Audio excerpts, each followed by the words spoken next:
Oke. Pada zaman dahulu di daerah Jawa Barat ada seorang gadis bernama Dayang Sumbi yang saat itu dia pergi untuk mencari sesuatu di hutan. Lalu dia berjumpa dengan seorang pangeran dari kerajaan Kayangan yang berubah menjadi anjing bernama Tumang. Keduanya pun akhirnya jatuh cinta dan mereka memiliki satu anak bernama Sangkuriang.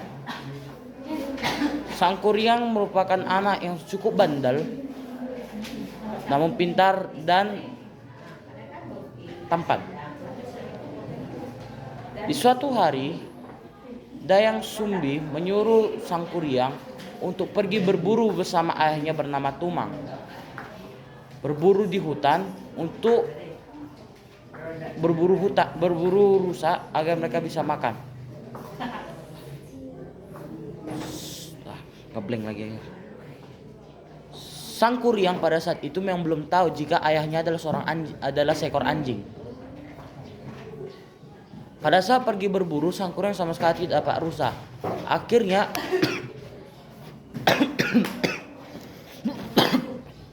karena ada anjing yang mengawali dia, akhirnya dia pun memilih anjing itu untuk dimatikan saja.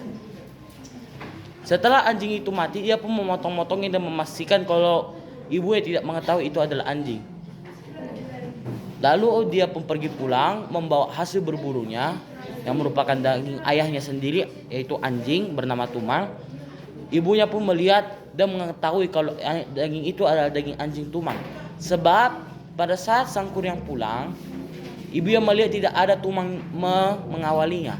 Akhirnya setelah dicek daging itu rupanya adalah dagingnya si Tumang, anjing itu.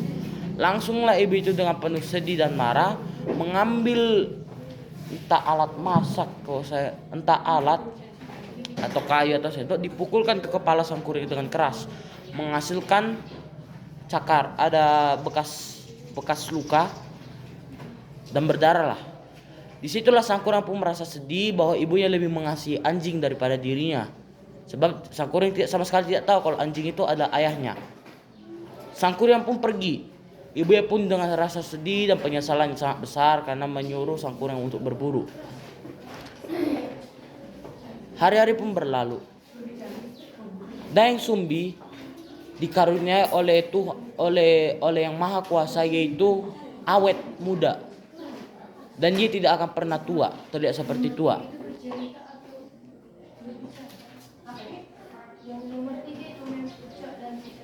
Di suatu hari, Sangkuriang yang sudah menjadi laki-laki yang dewasa, yang selalu pergi berkelana setelah ia dipukul ibunya, akhirnya kembali lagi ke kampungnya.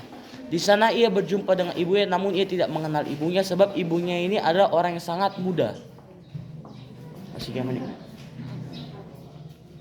Disitulah karena pesona dari ibunya sendiri, ia pun mengajak ibunya untuk menikah. Ibunya yang sama sekali juga tidak mengetahui bahwa itu adalah Sangkuriang pun menyetujuinya. Namun mereka pun bermesraan sebentar.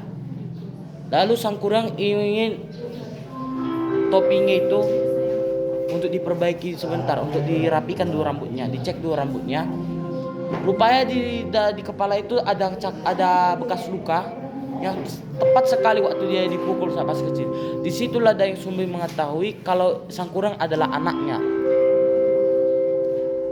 Karena merasa kaget, karena kaget, ibu Sangkuriang pun tidak tahu harus berkata apa-apa. Ia tidak ingin anaknya mengetahui rahasianya ia adalah ibunya. Akhirnya Dayang Sumbi membuat syarat. Jika kau ingin menikahiku, kau harus membuat kapal dalam waktu 1 hari. Akhirnya Sangkuriang pun menyetujuinya sebab ia sudah mempelajari ilmu sihir, ilmu bersama para jin-jin lainnya.